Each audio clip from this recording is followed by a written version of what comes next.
Still sitting in a truck seat that's older than your favorite pair of work boots? Your back has been filing complaints for years. If your seat is worn out, sagging, or just plain uncomfortable, it's time for an upgrade. Head on over to seatspecialist.com. Check out their selection of quality replacement seats built to keep you comfortable mile after mile. And don't forget to use promo code TR10 4U to save 10% on your order. Seatspecialist.com, because a better ride starts with a better seat.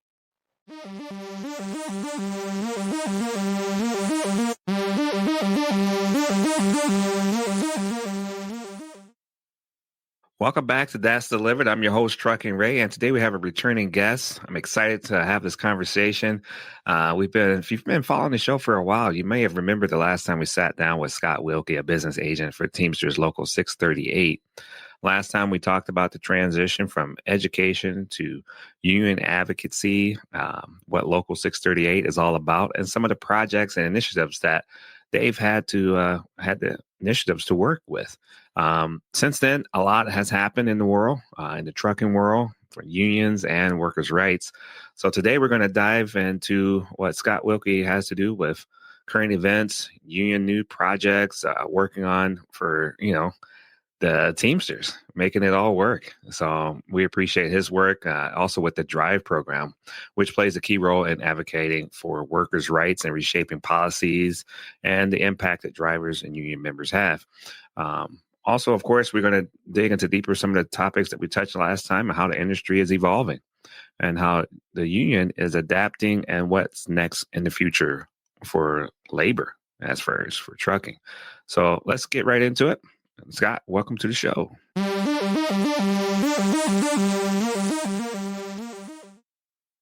Yo, Scott, how you doing? I'm good, man. Thanks for having me back. I'm excited. The topics today are some things that have been in the news recently, and affecting a lot of people. I always say that everything starts and stops with labor. And labor kind of touches every aspect of conversation in America. So I'm excited to touch on some of these topics with you today. Thanks for having me back. Yeah, it's a pleasure. Man, you've been busy ever since then too. I mean, just telling me about some of the things that you deal with in your day. What's been going on with Local 638 since the last time we talked? What are some of the big events and the major updates that union members can kind of listen for and say, hey, this is what we should pay attention to?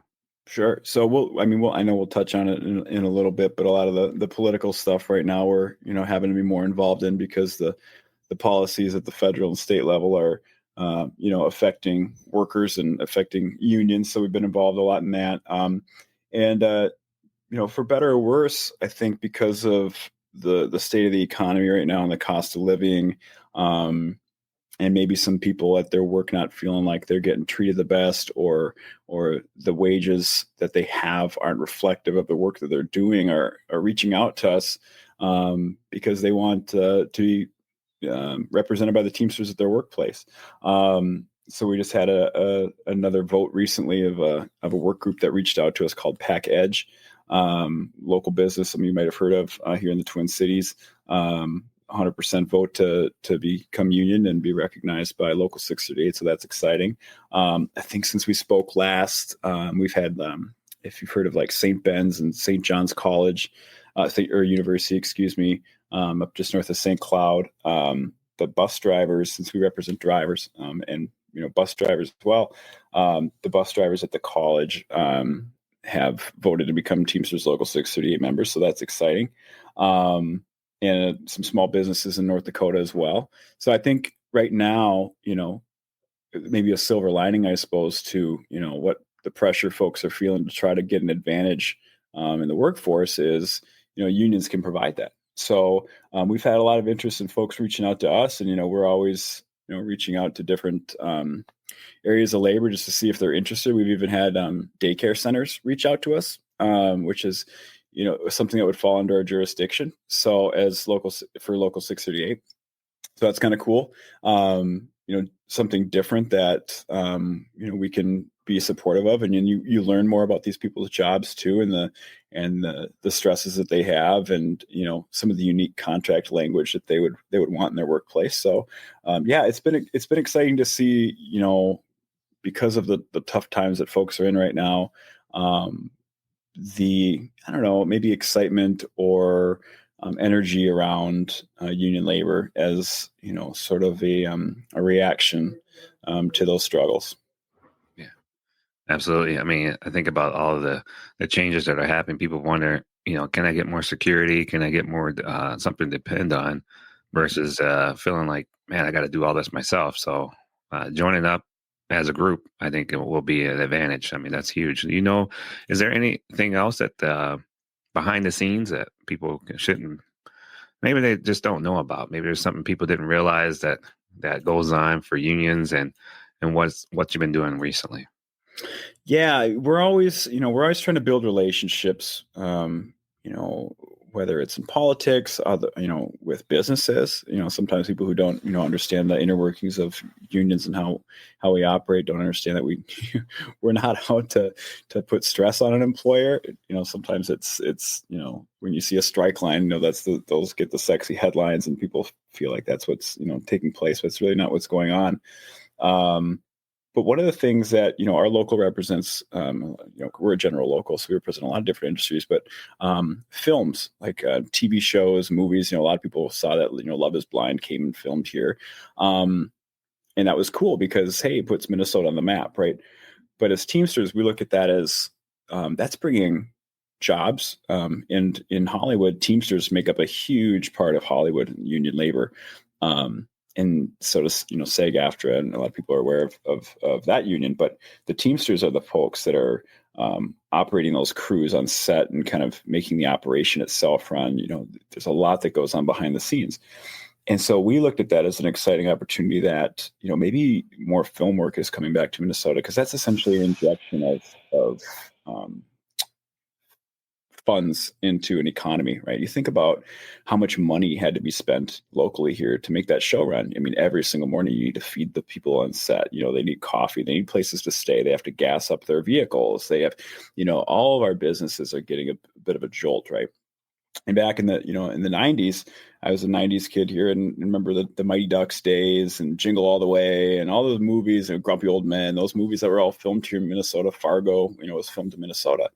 We've gone away from that because back in the day, we had a tax credit here in Minnesota that allowed movie producers to get some of the money back that they spent, by making the film here. And so we kind of incentivize people to tell their stories in Minnesota and then film and bring that work here for our workers. And after Jesse Ventura was in office, the film tax credit went away.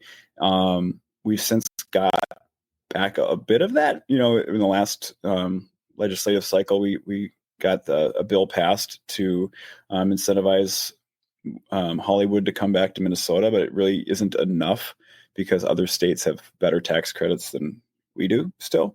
So I think if we can get that moving in the right direction, or even do what they did in St. Louis County up north and do their own tax credit just for the county. Duluth is now seeing movies coming back to St. Louis County up north. And so I say all this because you asked what's going on behind the scenes. I met with Mayor Fry recently and a couple of movie producers about a few weeks ago about working with the mayor's office in Minneapolis City Council to maybe mirror what they're doing in Duluth and incentivize Hollywood to come back to at least the Twin City, Minneapolis specifically. Melvin Carter, maybe they can do their own, if Minneapolis takes off.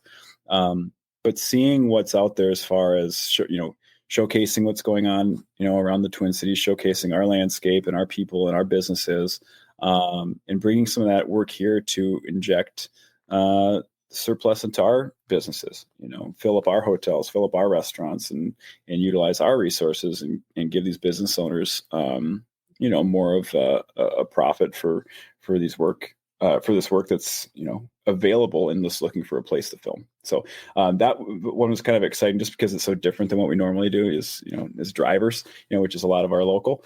But yeah, a lot of folks in the local 630 represents people in the film industry. And so when we do get film work in Minnesota and they have union labor, Teamsters are the ones who are driving the flatbed trucks, hauling props around and like I said, working behind the scenes to help the film operate. So we'll see where that goes. But I'm hoping that, with Jacob Fry in an election year, He's looking for ways, right? This is mutually beneficial. He's looking for ways to show voters that, I am, making Minneapolis a better place. And so you should vote for me for another cycle here. And we're looking at it as we're trying to find people who want to help workers. So it's mutually beneficial. And so, yeah, we'll see where it goes. But that was an exciting thing that happened recently that I'm anxious to see what develops. Wow, the wheels are turning, man. That's awesome. Yeah. Looking in the future as to potentially what else we could add, help out with different sectors. So, man, think about that. What is the biggest challenge in the past year has it been for the union?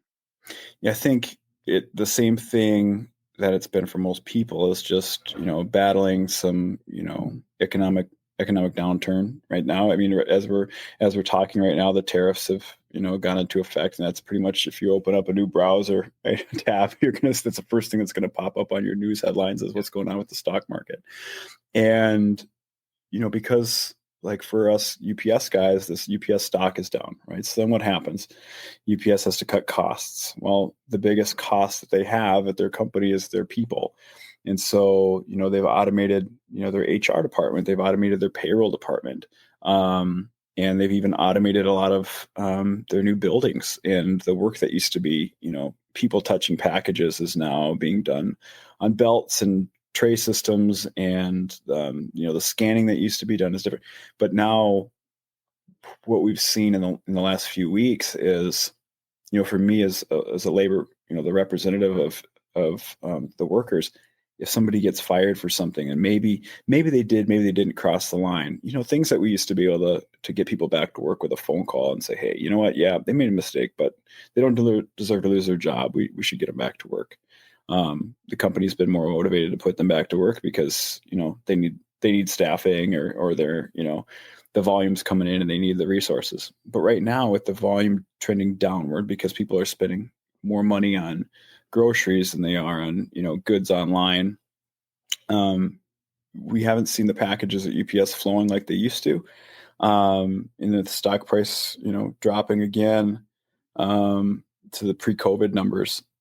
UPS is looking for ways where they can tighten the wallet. And, unfortunately that means layoffs, right? So we're dealing with that in a lot of our buildings and trying to make sure that people still are getting their hours of work. If they're laid off from full-time into part-time, and they know what their rights are as far as, if they want to bid into another building where there is more work by seniority, right? So there's a lot of moving parts right now to try to keep people working. As UPS is shrinking its workforce a little bit due to the shrinking in their volume. So that's been a struggle. Just like everybody, other businesses is looking at their bottom line right now with costs going up and profit margins not meeting those costs. So I think, right, we negotiate contracts. For some of our contracts, it's tough to, go to the negotiating table because people want, raise increases. But if right now the profits are down, it's tough to get those increases. And we're not going to ask for, money for people that doesn't exist, right? That just doesn't work. So that's been a struggle too. We almost went on strike with Fargo Paint and Glass recently in North Dakota because, folks are struggling and the business is struggling. So they had to find a way to meet in the middle and say, okay, here's what we can do to be financially, successful as a business, but also make sure that our workers are getting, fair wages and benefits and taken care of. And it took our business agent, Shane Block, he put in a lot of effort, and I think the company had to put in a lot of effort too to get creative and make it happen. But ultimately we got a contract, didn't go on strike, right? Worked through it. But there's a lot of that going around, not in just the Teamsters union, but other unions too. Trying to find a way to just make it all work right now. It's not a lot of fun, but this happens, right? Economic downturns happen, and hopefully the damage of this is not as bad as what I heard on NPR this morning. So, let me give people something that they can look at. You show me a stack of grievances, man. Just put that in the air. See how many. Oh, yeah.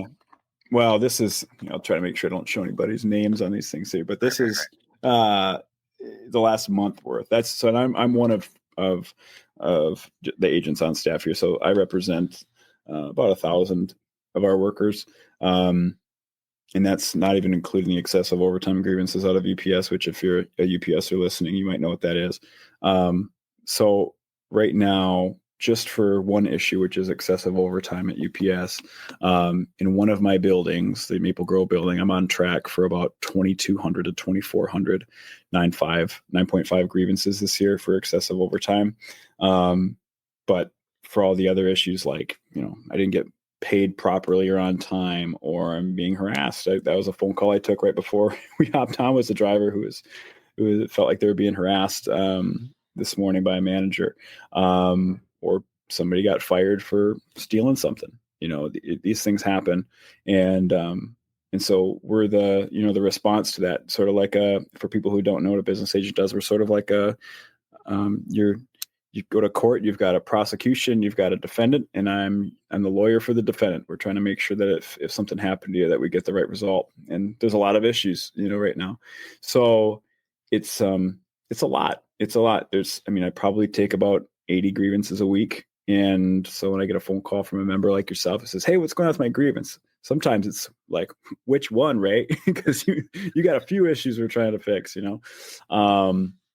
And to be, transparent, I think UPS kind of leans into that sometimes, because if they muck up the system for justice and equality at the workplace, then some people use the phrase "justice delayed is justice denied." So if you don't get a quick resolution to your issue, then it doesn't really feel like justice took place. So that's why we have some language in our contract that forces the company to be more motivated to get things done efficiently. But if you have a harassment grievance because your manager was harassed you today and crossed the line of what the contract says is harassment, and it takes me a month to get you a hearing, that time heals all wounds. Sometimes you walk in a hearing like, wow, we kind of worked through it.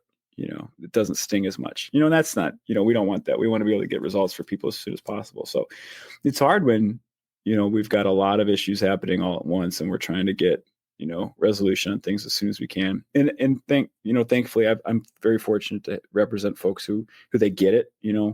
That I'm very open about where things are at and transparent. I've tried to be communicating as much as possible with people so they know where things are going.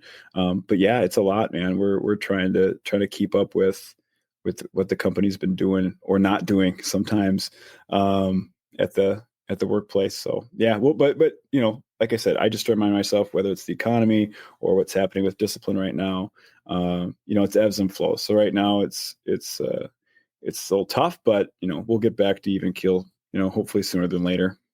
All right. Some upcoming projects. Maybe last time you were on, we can touch on what you talk about as the women's committee and how the union is pushing for a better engagement with as far as education for members. Can you give us an update on those efforts as far as those projects? Yeah, so I think last time we talked about the women's committee, and Hannah Bernardson is one of our agents, who she heads that up. And if you want to get involved with that, if you're a local 638 member, they have their own Facebook group. So if and all of our contact information is on teamsters638.com. If you want to find my information or Hannah's information, or somebody else that you need to reach out with at the local. Or just have questions about, union activities or how to get involved. But I would say if you're a female member of ours, definitely reach out to Hannah, because she's got those ladies fired up. And I think it's sort of like I compared it not long ago to, like, it was like a volcano. It was like when we hired Hannah on, it was like all this like stored up energy from these ladies that they just needed to have that direction to start getting things rolling. It's been pretty cool to see. So yeah, they're very active, and that's been, like I said, really, really cool to see this new direction they've been working on. I think last time we spoke, I started maybe not. We officially have recognition of the Indigenous Peoples Conference within the Teamsters IBT. So folks who don't know me, I'm mixed race. My dad's Anishinaabe, from Turtle Mountain Reservation. And so Indigenous issues are something that are really important to me. And I very rarely meet a lot of Native American Teamsters. And when I do, it's cool because there's some extra connection there, right, outside of just being a Teamster. And we actually in North Dakota represent my family's reservation up in the Belcourt area. Our UPS rugby building is the one that delivers out there. So it's cool. We'll be out there, I think a month or so, and get to see some cousins when I'm up there, and that's cool for me. But what I think the Indigenous Conference has done already in its infancy here is just letting our Native American members know that, hey, we see you and we recognize and we know you exist still, and we're trying to create some momentum to get more folks involved surrounding Indigenous issues. About a year and a half ago, it was during peak season, Christmas season at UPS, we had a Native American member of ours, Alexis Whitehawk. She went missing after work. She was a part-timer who was a driver helper. She got dropped off by her UPS driver walking home, and was never seen again and was found murdered. And MMIW, missing murdered Indigenous women statistics, are a big issue in Indian country, and it's something that we are feeling here within Local 638, and it's something that this conference is going to work to recognize too. A lot of people don't know this, but the second leading cause of death for Native American women is murder, and we felt that personally here. The Minneapolis UPS hub felt that statistic personally here recently. So that's part of what this conference is going to do, is recognize, our Indigenous members, help to work with and, be a part of the solutions to Indigenous issues, and create pathways for Native American folks to get into union labor. Most of us, whatever job you have, right now as you're listening, had somebody who either gave you a tip or knew somebody who worked at that place to kind of get your foot in the door. And so that's what I kind of want to be for Native American kids is, hey, here's some job opportunities, and, I can get you connected and get your foot in the door and then help you be successful. And so I'm hoping that this November, I'm meeting this summer, and we're going to try to craft out something. Hopefully this November we have a kind of a big foundation building event that we can look to and say, okay, now we're moving in the right direction. It's not just we have a page on the IBT, that recognizes our existence. That's great, and that's the first step. But now we're getting things done, and we're walking our talk here a little bit. So that's something that I'm working on quite a bit and rolling out. And yeah, hopefully next time we chat, in the fall here, at least I can point to something significant that we've done with that. Also, Jonathan Keychek, who's the president of our local, was recently nominated and voted in as the vice president of the LGBTQ plus caucus for the Teamsters for the IBT. So that's a big deal. And this summer we'll have a huge presence at Twin Cities Pride. Our joint council I think they've already raised enough money to go over budget. So it's going to be huge. The IBTs having their people make this their kind of their center point. I think LA was last year, and this year it's going to be Minneapolis for their big centered sort of pride event of the year. So yeah, we're really excited about where that's going to. And TNBC's coming up. So all the extracurriculars, right? The gravy on top of our regular job. Those things are moving in the right direction, and sometimes it's a nice break from, the hundreds of grievances that are here that we're trying to get resolved. Being able to do something a little more hands-on with folks is, a nice reprieve from that daily norm as well. I'll be honest. Wow, yeah, that's huge. I mean, I saw when you put that out there, man. That's great, starting that for the Indigenous. I appreciate you doing that. That was great success. Seeing that happen for you and for so many others. And I know you hold that dear to your heart. Is there any other projects in the pipeline that you're particularly excited about? I know there may be a few. I think, yeah, there's so I always have like ideas in my craw, and thankfully I work at a local that has a lot of like-minded folks where we're not afraid to throw darts at a dartboard and just try new things. And if they fail, then they fail, right? But at least we're trying. We're not just going to spin our wheels. one of the things that I'm excited for that, I think the members will be excited for too, is where we're going with incorporating more technology into our day-to-day at the local. So like you saw, we've talked about it before, how we have to handwrite, all these grievances are handwritten, they have handwritten case numbers, and you have to stamp them and as date received and all these, these processes. And then people call me and say, what's going on with my grievance? So in an effort to try to fix that and be more efficient, Jonathan, our local president, got us on Salesforce, which most businesses use for sales. But we're using it to store data about our members in order to categorize, and resolve issues. So I'll give you an example using myself. So let's say, I file a grievance because I didn't get paid on a vacation check, on time. Okay, so I filed a grievance. What happened with it? Did it ever get resolved? How much should I get paid? Right. And we're trying to streamline the processes so that way, if we have your contact info, Ray, we could give you a text with a PDF image of your resolved grievance, or even the steps, right? You file a grievance. Hey, Ray, here's a PDF copy of it. We've received it on this date. Hey, Ray, we resolved it on this date. And you can see at the bottom that's what your payout's going to be. And you can expect that vacation check plus penalty in a week from today, right? Creating more communication and transparency. So there's a couple businesses that I've reached out to that I'm actually meeting with in a couple days to see how we can digitize the grievance process. So that way it's easier for members to file a grievance. And then it's easier for us to process agreements, and also easier for our members to know what's going on with their grievance after it's been processed. So, they can not be, I guess, left in the dark on where things are going. So how long will that take? I don't know, but it's got to happen because, we got to be more efficient because, we're in an instant gratification society. People, have, expectations of which we got to be held to. And then the other thing that I think is kind of interesting, we'll see where it goes, is a new membership application that's in a digital format. So if you've ever bought a house in the last, decade, you probably had to use DocuSign or JotForm or some kind of digital PDF. So I put our membership application in DocuSign in order for businesses that we represent to have that on file, to where new members on day one can just simply fill it out by typing in all their info.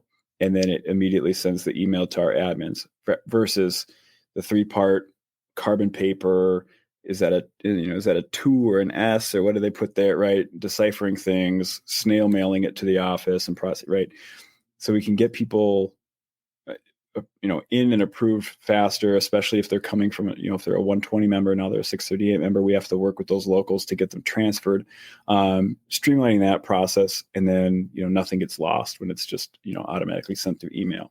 So yeah, that's a little inside, and maybe it's, so people go, oh, it's not that big of a deal, but I think it'll make a big deal in the long run. Again, just for us being more efficient for our members. Nice. Yeah. You think about all those cases or all those grievances, or, what does the future look like for some of these projects? To make them streamlined, do you think there'll be any, be successful to get a lot of that done, or are we just going to have to keep pushing for it and keep putting it out there in the forefront as something important? Yeah. Like with anything, you have to be willing, to fail, or like I said, sometimes it's just throwing darts and seeing what sticks. And on these projects that we're working on, I have to remind myself too, success is never linear, and whatever we're working on, we're not gonna just hit it on the first time. And so to try to keep myself and then the people involved motivated and engaged with it, I think is always the biggest struggle. It's one thing to have an idea and have people say, yeah, good idea. But it's another thing to have people say, great idea, and I want to be involved, and I'm going to give you my time and energy through whatever struggles it takes to see it through. And that's, that might be the labor movement in a nutshell, I guess. But it's true on these projects that it's not gonna hit the mark the first time. And if you're motivated, you're gonna stick with it, right? So yeah. I think that's good for a lot of people to see that it's not that you just give up on it, but you keep trying if it doesn't work. But hopefully some of them stick, like you said, throwing darts. Good analogy. I like that. So yeah, some of those hurdles are It's just something that comes with being a part of a union or part of life. How can union members get more involved in some of these efforts, so that they don't get this kind of fight discouragement? They got to fight a lot of obstacles just to do what they need to do to be successful at it. What would your advice be for them? I think with anything, whether it's trying to get anything accomplished, just showing up is half the battle, right? If you're trying to lose weight, just getting to the gym, I think is 90% of it, right? Just getting there. And we saw that this past weekend with the hands-off protests, right? 25,000 people down at the Capitol, right? Just people just showing up is and making time and energy for something is the majority of the work in and of itself. And so if you're willing to put in any extra time or efforts or energy into a cause that you're near and dear to, and it's something we're supporting, then let's go. Like, give me a call, right? And I can definitely get you pointed in the right direction, or shoot me an email. My contact information is posted in all of our buildings I represent. It's posted on our website.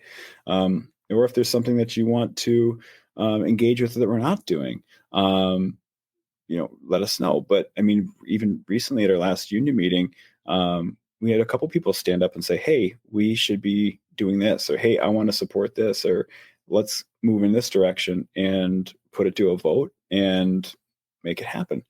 One of the things, in fact, this is as recently as this last union meeting we're at, is the May Day event happening at the Minnesota Capitol on May 1st at 4:30. So May Day is typically, like, we celebrate as like a celebration of Workers' Day.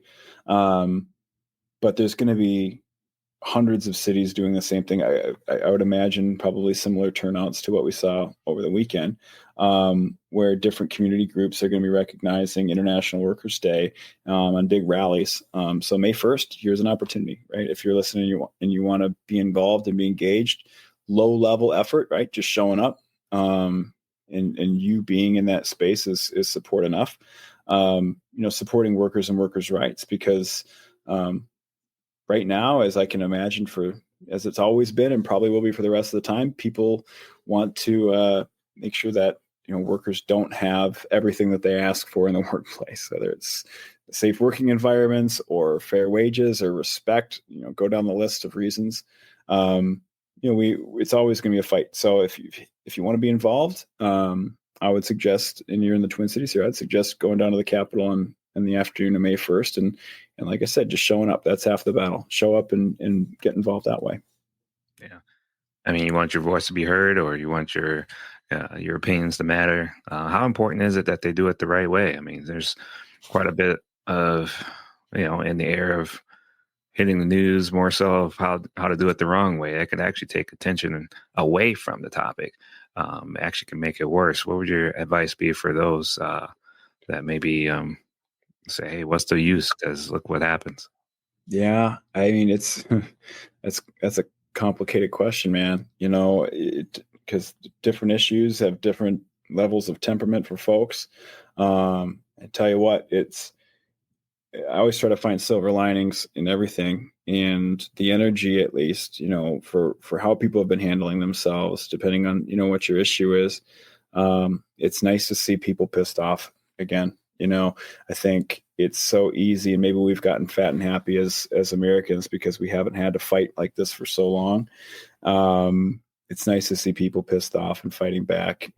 Cory Booker's filibuster was, I think, inspiring for me, at least, and for a lot of folks. I watched back a lot of what he said, and just reminders that the power is always with the people, not with the people in power. I think that was my biggest takeaway is reminding Americans that the power is not within these elected officials, right? The power is within you, and ultimately we have to make sure, and we're holding them accountable and using our voice and resources to remind them, who they work for. And maybe it's because of social media or just media streams in general, or how we communicate these days, that we've sort of pedestalized politicians and informal leaders in our society is holding more power than the average folks, and that's just not true. And it could be that, we're union workers and we understand that because every day we understand that we hold the keys to the business that we work at, right, as a collective. But I think more people are realizing that, and then showing that across the world right now and on different issues that they're passionate about, and however they're protesting. I guess I can't speak to people who are out there fighting for their issues because, if there's a cause that's, greatly affecting your life, you're going to have a different level of temperament for how that issue is being handled. So I guess I'm just, at the end of the day, I'm really excited that people are getting active and people are organizing in order to get the results that they ultimately deserve, right? Not just rolling over and taking whatever we're told to take. Yeah. I mean, it's nothing wrong with peaceful protesting. I mean, man, people get afraid of that and then they just don't do anything, right? Yeah, so. I think, like what's going on at Tesla dealerships, right?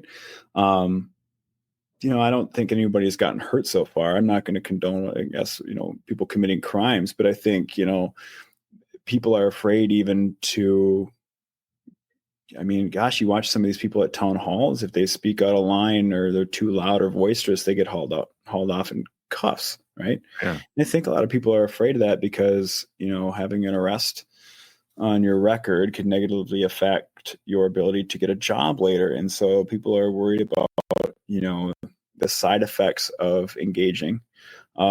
So I can't blame anybody for not wanting to be, involved, but I think we all have a threshold that we have to see where we're at, engaged, whether or not we're willing to say, yep, I'm gonna go out and peacefully protest today and use my voice. And hey, maybe if it pisses some people off, so be it. But I'm pretty pissed off right now too, and I'm not being treated fairly, and things aren't going the right direction. And I'm gonna stand up for my rights and use my First Amendment freedom and voice my opinions and needs today. And I think that we can all find a baseline there that says we need to be engaged at some level, because we can't stand by and just say, these atrocities are okay, even if we're not being harmed by them, right? Even if something's not affecting you directly, if something's doing harm to somebody else, I think we all have a duty and a responsibility to do something.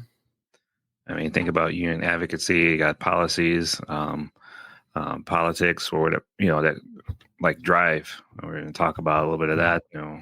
The Drive program.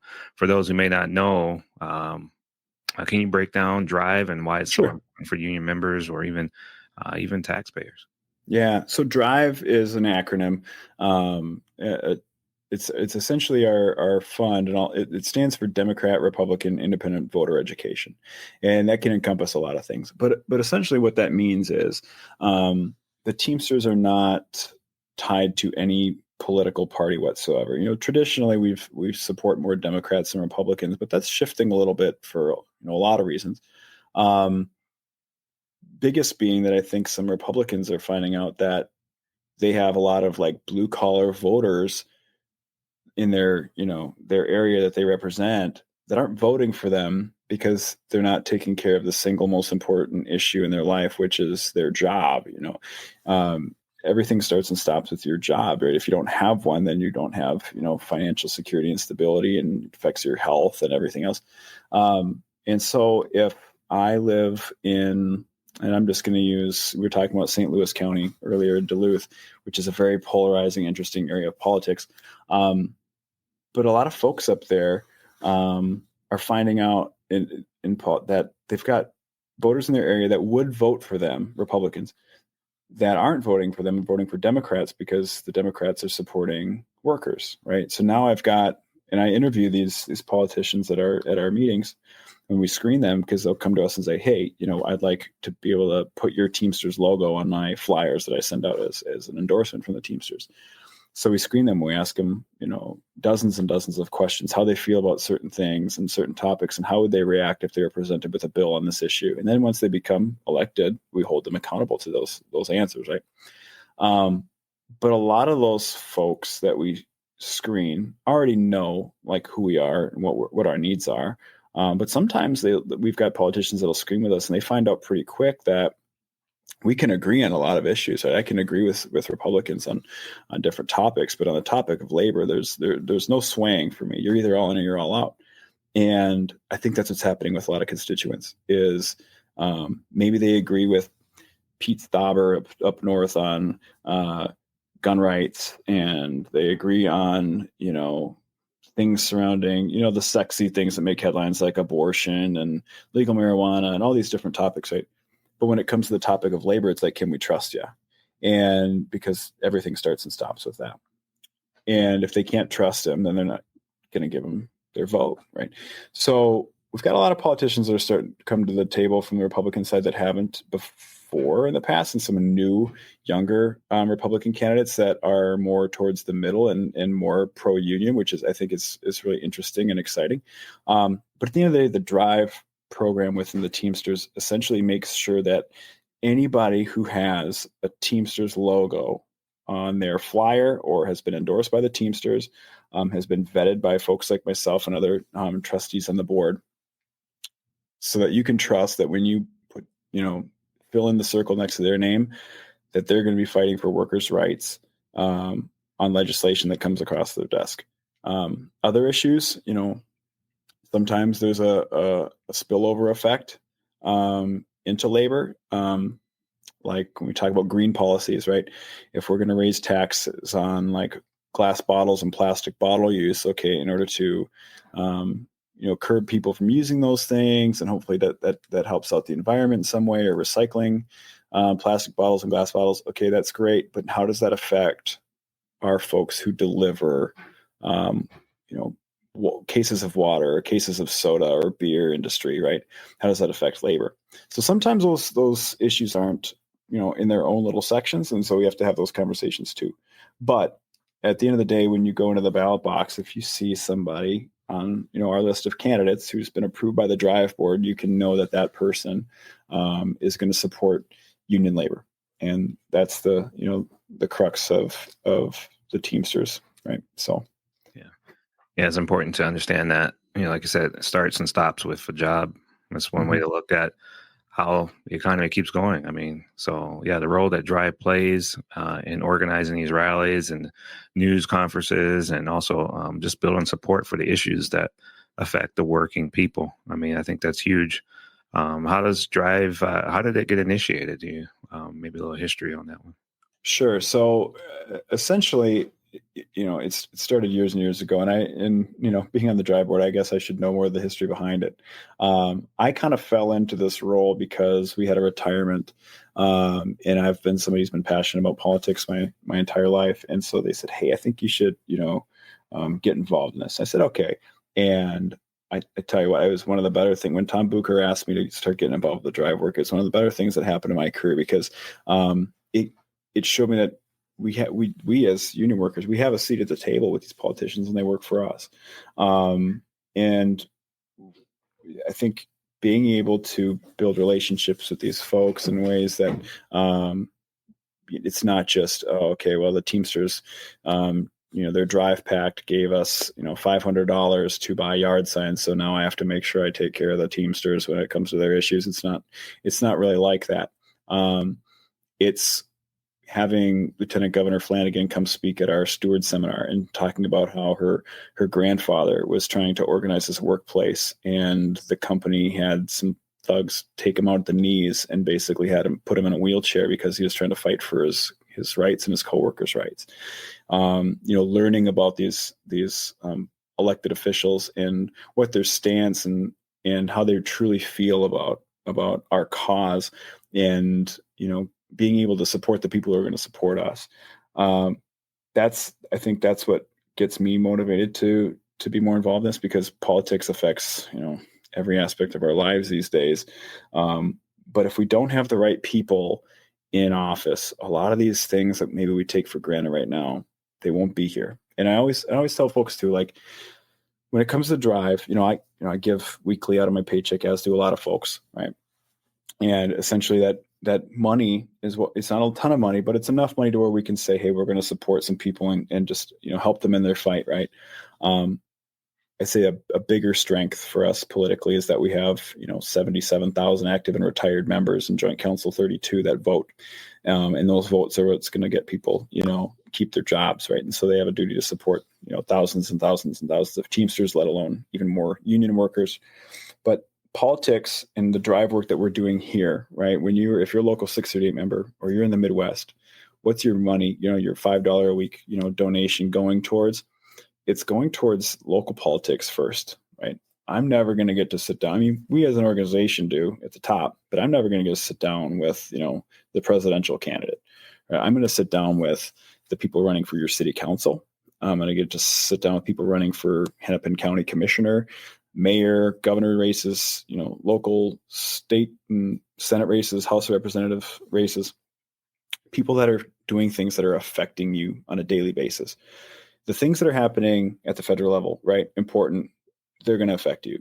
But I would also say that if we're trying to get people in your city council that are labor friendly, is going to affect you so much more. Those people who you might not even know the names off the top of your head, because they're going to decide whether or not an Amazon hub is built in your town or a Walmart is approved for a build, and how that dynamic is going to shape labor and your local economy, right? Who's repairing the roads? Who's providing the infrastructure, labor in your community? Those decisions are going to affect you so much more. And so when you support Drive, really you're supporting local politicians first, which again is going to affect you the most. And we've seen that time and time again, where we can put people who are pro-labor to work for us, and how that spills over into other issues when we're just supporting workers at the end of the day. But when you have people that support workers, now you're supporting them in their entirety, right? We're not just thinking about, safe work environments and making sure people are paid fairly. Yes, always important.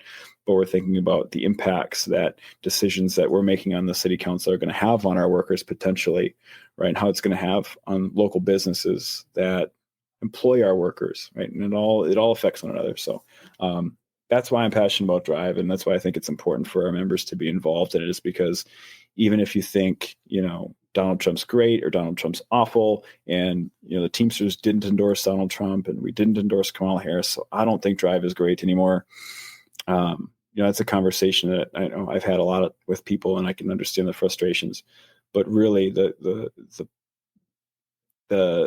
core of Drive is starting from the bottom up, and I can say with 100% certainty that we are absolutely pushing forward with pro-labor candidates, no matter what party they're aligned with, at our local and state governments. And I'm just really excited about the security that's going to provide for union workers in the Midwest here for hopefully years to come. Yeah. You're more for the people, the labor.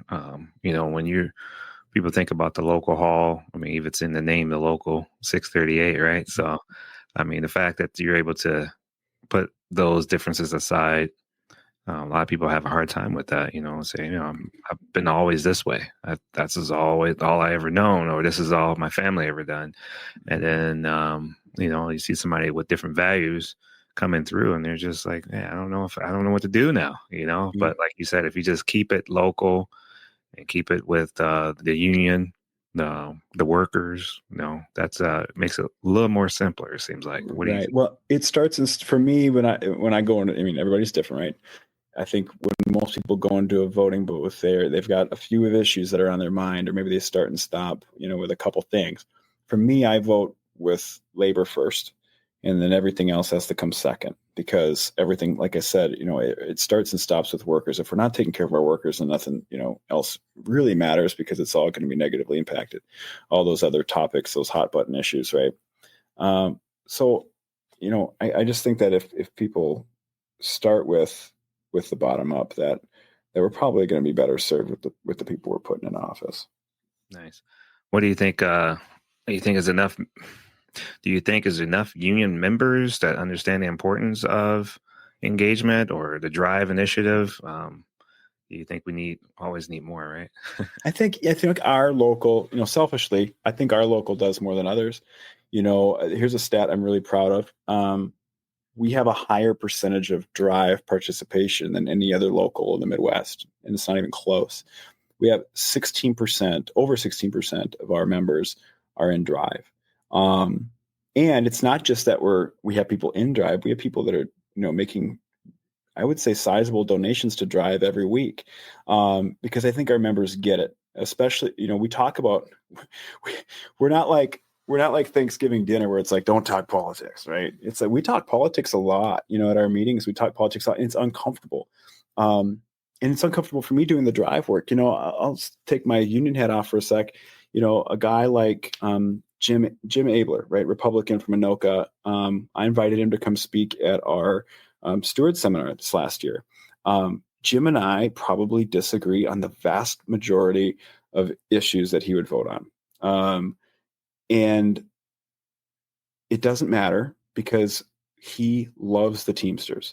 That guy, when we're at the Capitol, it's like he can sniff us out, and he loves the Teamsters. And he was so huge in getting our bill passed to get our school bus drivers unemployment insurance in the summers. That was a bill that was, well over a decade in the works. And, Jim was crucial in getting that across the line.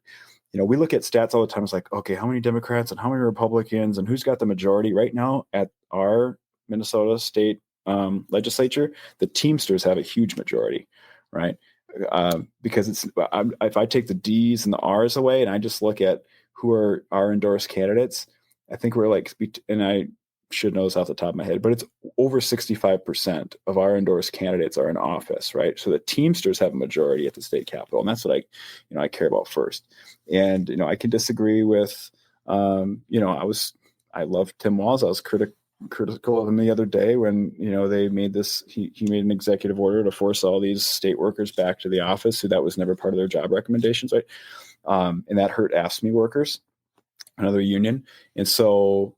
Yeah, I can think he does great on some policies, but then we can be critical of these folks too. We don't have to ride or die with politicians, right? They work for us. And so we can shift from, we can shift our support as well. And I think our members understand that. If you've been to one of our meetings, you know that, yep, we're going to talk politics, and yep, it's going to be uncomfortable. But ultimately, at the end of the day, we support workers and we support people. That's our one commonality. We can disagree on all the other issues up and down the board, but we're going to make sure that we're fighting for workers' rights. And I think that's the common ground that gets us through those tough political conversations. Yeah. I mean, you got to be uncomfortable to grow.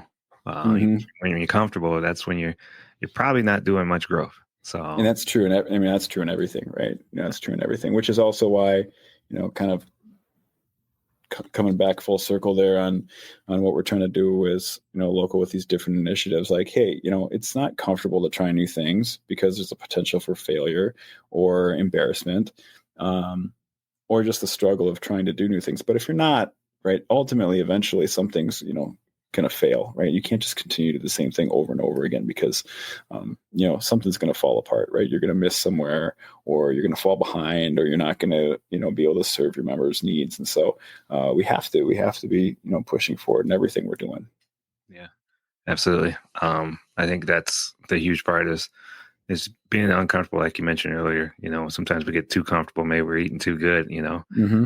So, man, that's great. Member engagement, education. One of the things that we touched on last time is the importance of educating members and also keeping them engaged with their local or just as with labor. What strategies have you been working on to help members get more involved?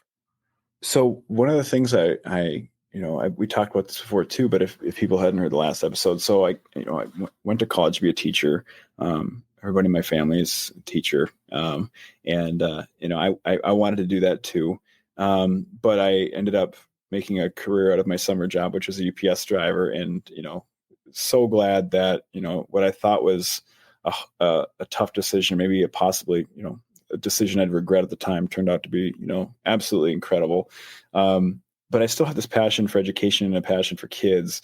And so we spend a lot of time at schools, and not just, high schools, but I'll go to middle schools. I went to Brooklyn Park Middle School. It's a STEAM school, and they do the coolest career day every year, where kids are super, super engaged and ask really good questions. And Forest Lake high school does another really good one where kids can sign up to go to the classes that they're interested in. They bring in like 100 different, career options.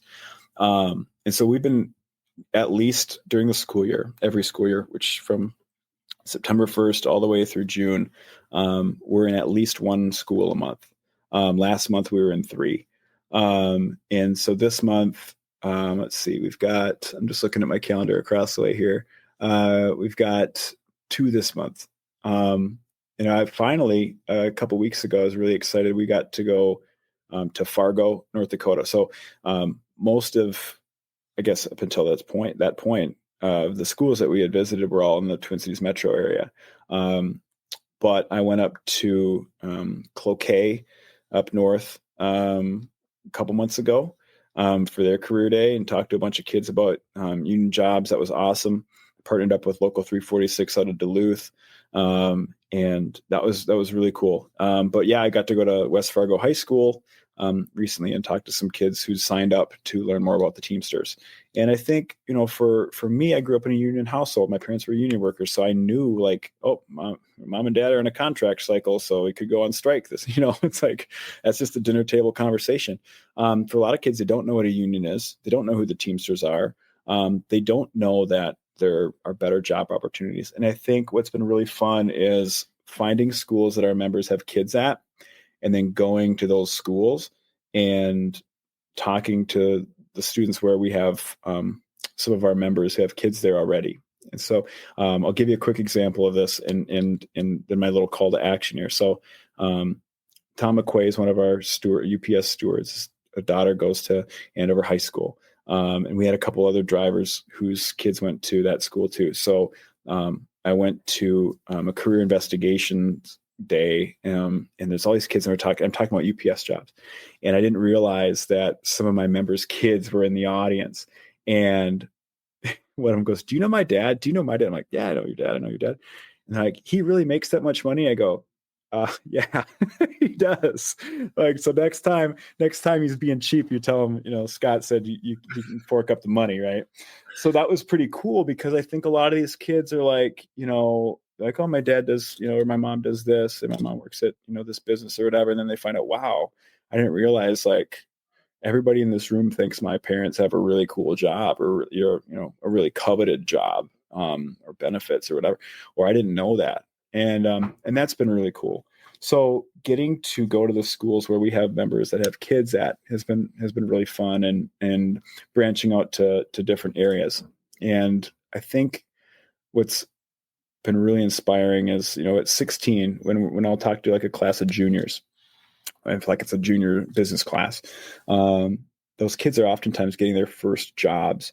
And typically your first job is, nothing to write home about, right? It's, you're doing grunt work or getting your feet wet, just doing whatever you're told. And to find out that, wait, there's jobs where I have rights in the workplace, and I can, demand my shift. I can't just get sent home whenever my boss says.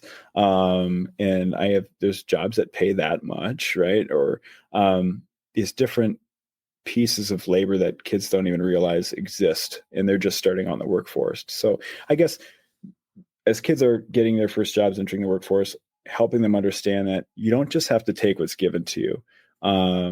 And there are jobs out there where you're not just, you have a seat at the table. You're not on the menu every day. Has been pretty cool. And then Ray, I'll give you one more quick example. I could go on forever.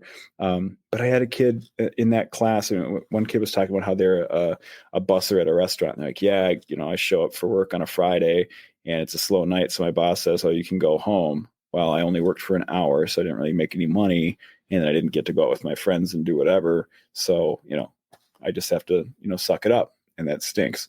And there was a kid in class who's talking about they're a foods worker at union worker. I think it's Local 63 at Cub Foods. And they're like, oh yeah, I'm union at Cub, and that would never happen. just get to demand my shift. And if I want to go home, I can, but if I don't, I get to keep my full shift. Like, that really happens. You can tell your boss that. He's like, yeah. Like, a 16-year-old getting to tell, a 30-something-year-old how it is, right? That only happens in a union. So that's been pretty cool, is just kind of see the eyes open up a little bit, and hopefully it's a small thing that, down the road will help, these young folks as they're entering the workforce after high school, just understand the full scope of what's out there, to help themselves out later. It's okay to be engaged. It's Yeah. okay to be involved, and it's okay to have disagreements and be uncomfortable to hopefully find a solution that works for everyone. Yeah. Yeah. That's great. That's a huge work that you're doing there, getting involved and putting that out there. So that's great. So do you think that young drivers are interested in unions, or as past generations were, or do you think that things are kind of changing? What would you say? Well, let's see. That's a tough one. I'm thinking about a few different situations I've been in recently. I wish, we hear the phrase "Make America Great Again" all the time. When I think of that, I wish we had the level of union engagement and involvement we had back in like the 50s and 60s, right? Where 10% of American households were not only in a union, but had some sort of role within their union, right? And getting back to the level of union labor that we had before, right? Now, coming from somebody who works for the Teamsters, that's going to, seem obvious, but the quality of life that people have when, a huge portion, if not a majority of the country, has a seat at the table in their workplace, right? Then we lose out on these, stories from, Amazon workers just getting fired because they don't hit these imaginary production standards, or Amazon drivers having to urinate in bottles because they aren't allowed to take breaks and pull over, or Amazon drivers getting hurt because they're sprinting up icy driveways in the winter to trying to make their quotas, in order to just not get fired. I think if we can get to a standard of work where the worker is respected and all work has dignity, then we're going to see more young people want to get involved in, union labor.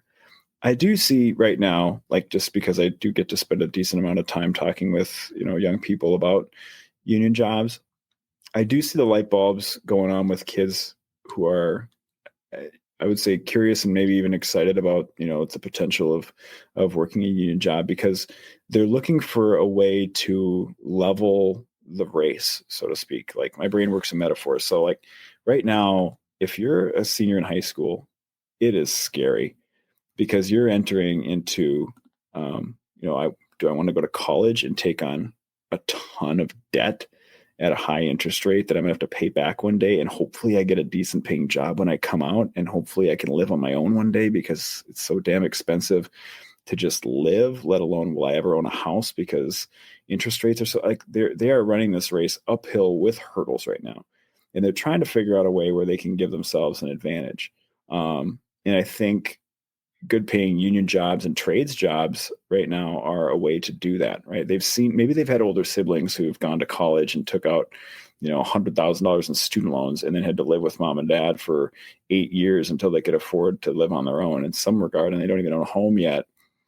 And they don't want that for themselves. They want to figure out, how can I do it, in a way that's going to make me successful? Well, if you want to go work at, we'll use UPS as an example again, right out of high school, a part-timer, do that for a few years, sign a driving bid at 21.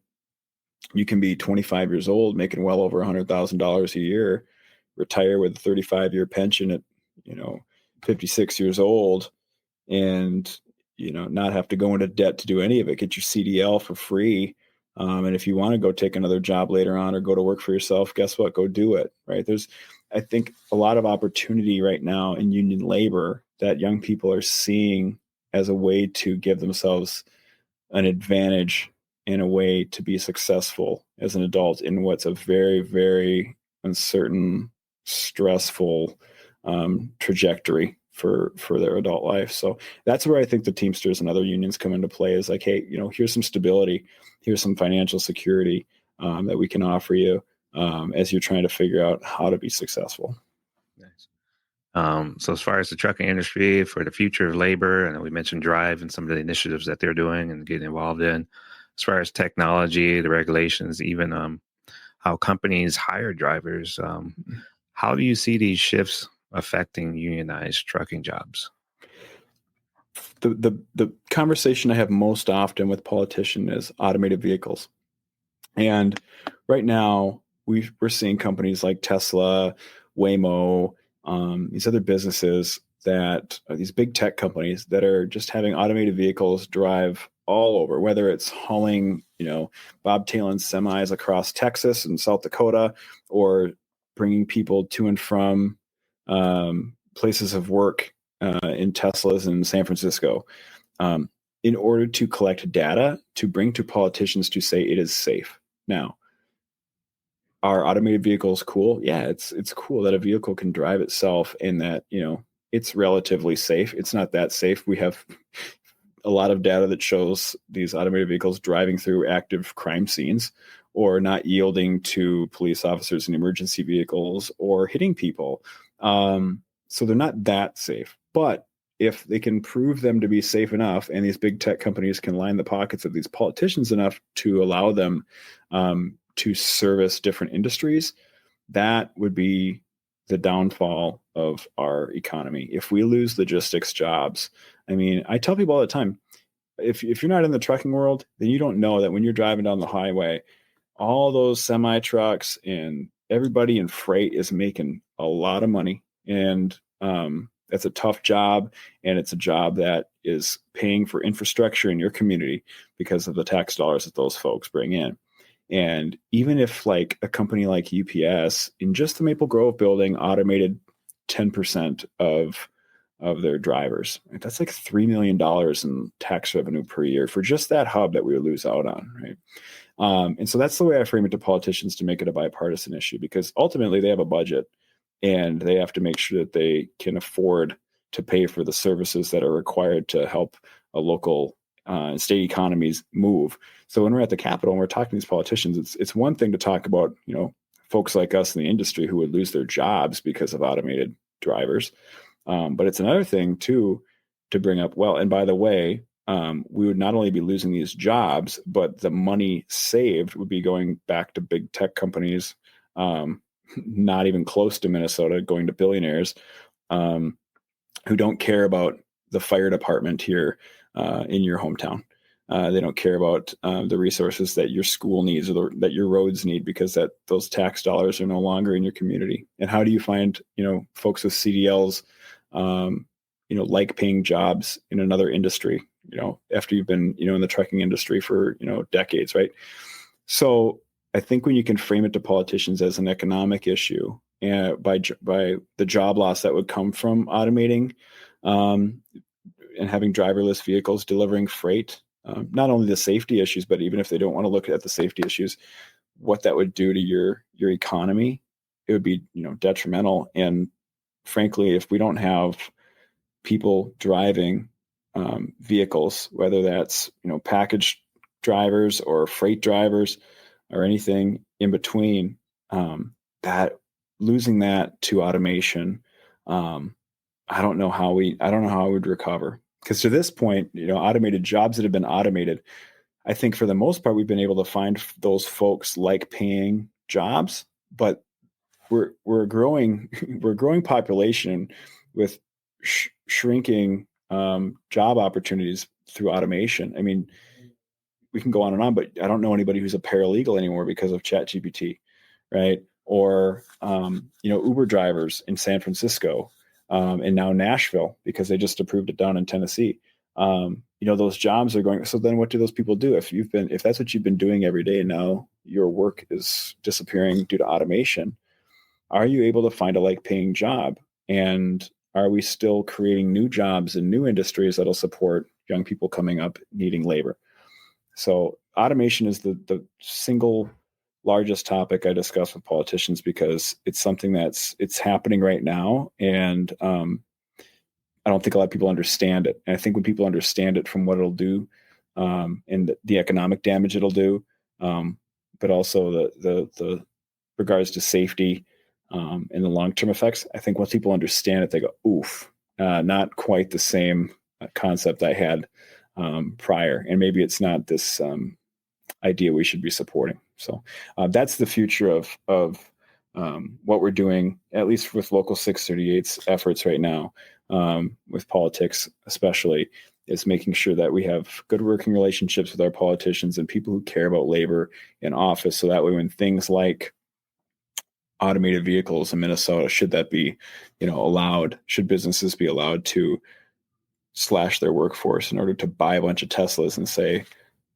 good luck on the job line. I don't think it's something we should support.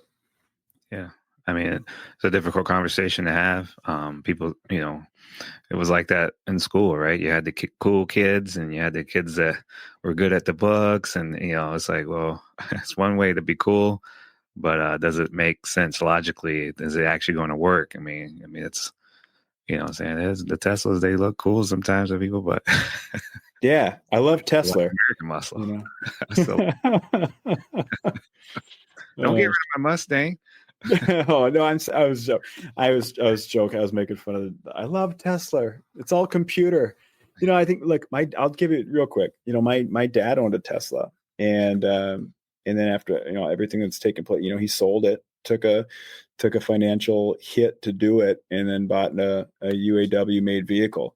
I think a lot of folks right now are like the shine of an automated vehicle and a vehicle that has all these computer screens. I think that's kind of worn off a little bit. It's like, okay, I get it. Yeah, that's great. And technology is cool.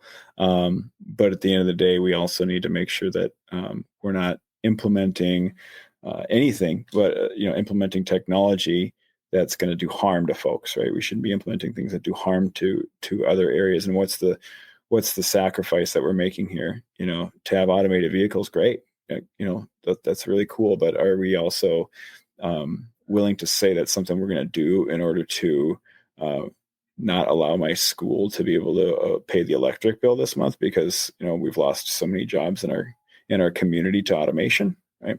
So yeah, there's a lot of big factors at play in the next probably decade here when it comes to union labor. That'll be very interesting, and we'll see what the community says about where we're going to stand on these issues, and hopefully people still have that same energy that we saw over the weekend here when it comes to those fights down the road, because it doesn't look like they're going to let up.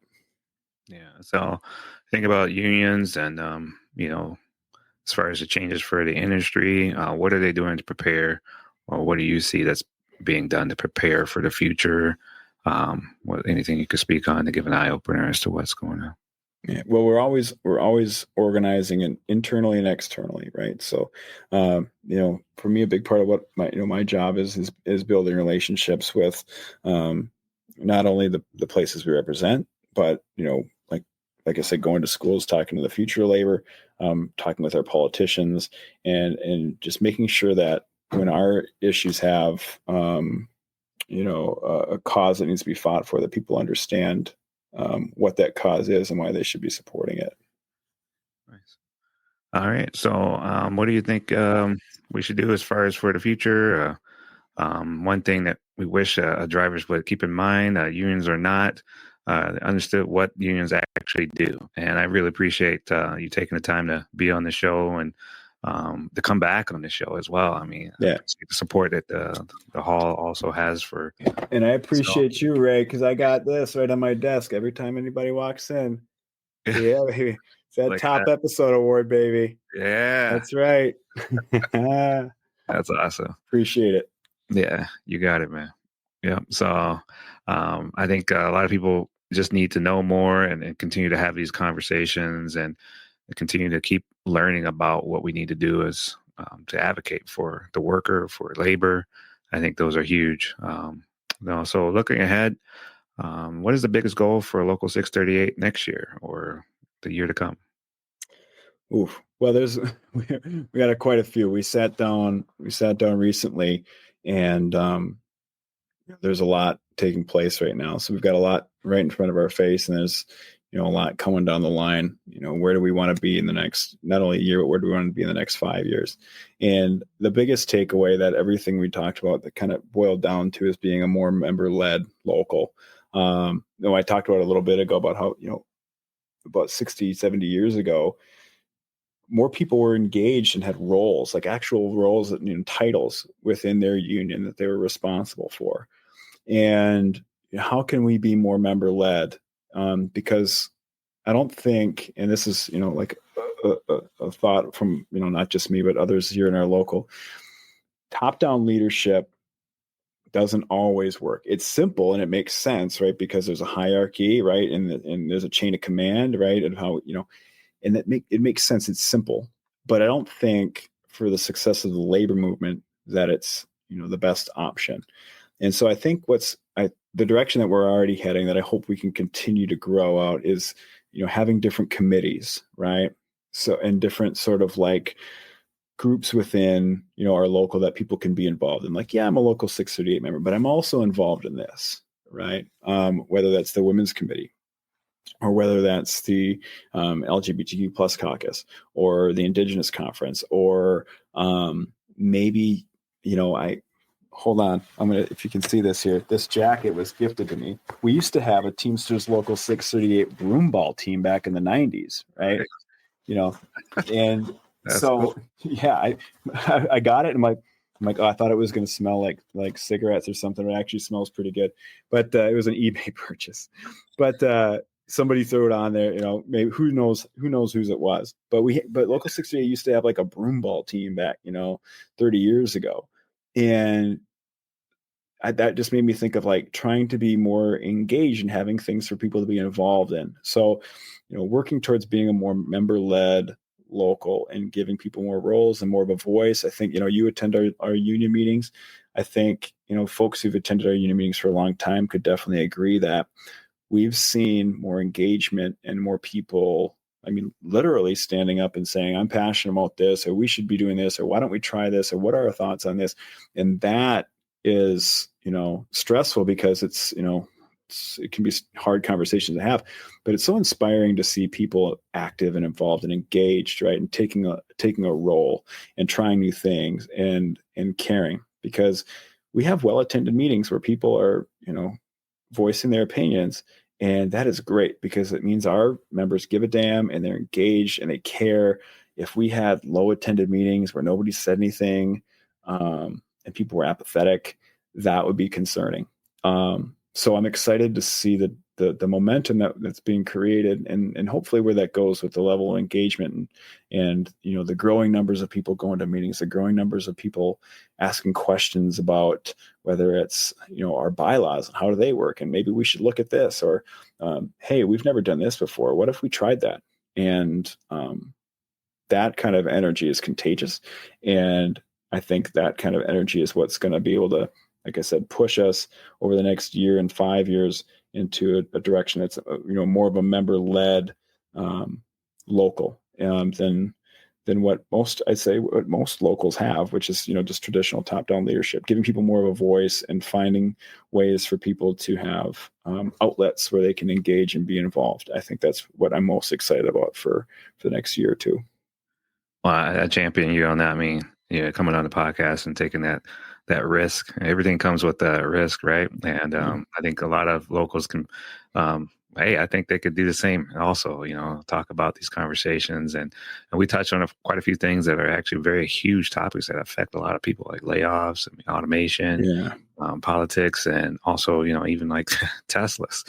So there's a lot of things that people may not want to actually talk about, but it's just a simple conversation. Having that gets the ball going, right? And what would you say for those that, your union members, or what would be the takeaway from this conversation? What would you say that would be? Well, I'd say right now, it's hard because a lot of us don't have a lot of energy at the end of the day, and our mental load probably feels like it's at max capacity. But I guess I would just ask that if you feel, like you do have a little more room on the plate, or maybe there's, you have a calling to get involved, because, putting energy into something can also, there's give and take, right? There's reciprocity in this union work that we do. And so I would just ask folks that if you feel like you have, some room to get involved, or you want to be a part of, some change, or you're pissed off, that's great. Use that energy, that frustration, to build something and to be part of molding something better. And I would just, I can't say all the details here because it was part of our official union meetings business, but we had a tough conversation at one of our last meetings, and some people that were frustrated about it. And one of the things that was part of the conversation after was, right now we're forging ahead and we're plowing a path for young people who don't even know they're going to be Teamsters yet one day, right? And if we stop because we're frustrated about how things are going, or we excuse me, say, okay, well, I give up then because it's too stressful, or it's too hard, or I don't have the time or energy for this. We're letting down people that don't even know what we're up to right now. And the things that we're doing, we are literally forging a pathway for the next generation of labor with everything we're doing. So just because we met with a roadblock here, we stumble here, doesn't mean we should stop or give up, because there's a lot of people counting on us that we don't even know about yet. So that's my call to action. Nice. I like that. Don't stop. Keep going, and then you never know what the rewards may be in the future, especially if you have good intentions. So I appreciate that. Where can people go to learn more or to get involved, or put the shout out for call to action? Where would you send them? Well, so for our members, you can go to teamsters638.com. That's our website, and it does have links to our socials on there. I'd say we're most active on our Facebook page, Teamsters Local 638 on Facebook, just because that's, if you look at the demographics of our membership, it's almost exactly the same demographics of Facebook. So we're kind of trying to meet our members where they're at, and most of our members are on Facebook. So that's where we spend the majority of our time with, and put out the most of our content. And the events that we have coming up for our members, whether it's we're doing an annual golf outing, we're going to go to Valley Fair this late at the end of the summer, a family day, so you can bring family out there. It's covered by the local. Lunch is covered by the local, and it's just like a big get together, just social gathering. But also, like we were at Hands Off over the weekend at multiple locations in North Dakota and here around the Twin Cities. I put that out on social media beforehand with the link to sign up to find an event near you. Or, I'm going to put something out on the social media regarding May Day. If you want to go down and hang out with us at the Capitol, and, make your voice heard, things that you can get involved in. I'm always going to put that content out there. If you have an idea, you can shoot the Facebook page a message too. And we can help you, make that, dream a reality, so to speak, as far as, something that you think we should be doing that maybe we're not aware of yet. And we can champion that cause too. All right. Well, hey, thank you so much, Scott. I mean, you've given enlightenment to a lot of things that you got going on, and for everybody else that didn't get their phone call answered while we're doing this recording, I apologize. He turned his phone off just a little bit. Man, that's like, wow, that's amazing. But thank you for doing that, Scott, and appreciate it. And so for all of you listening, if you got something out of this episode, make sure to hit the follow button. If you didn't follow us last time, follow us this time. I appreciate it. And if you have any reviews or anything like that, or any questions you'd like to ask us, we welcome it. And we also appreciate if you share it with another driver or someone else. Tell them about what you learned. And hopefully we can spread that good message to all of those to get involved with their local and to be an advocate for labor. So I appreciate you, Scott. Thank you so much. Thank you, Ray. Yeah. And so we'll catch you next time on the next episode. Until then, drive safe and stay informed. So that's delivered. Are you a trucker looking for a safe and reliable place to park? Look no further than Truck Parking Club. With locations across the country, we've got the perfect spot waiting for you, whether it's daily or long-term parking. And right now, use promo code DELIVERED at checkout for an exclusive discount. Reserve your spot today at truckparkingclub.com and drive stress-free, knowing your parking is covered.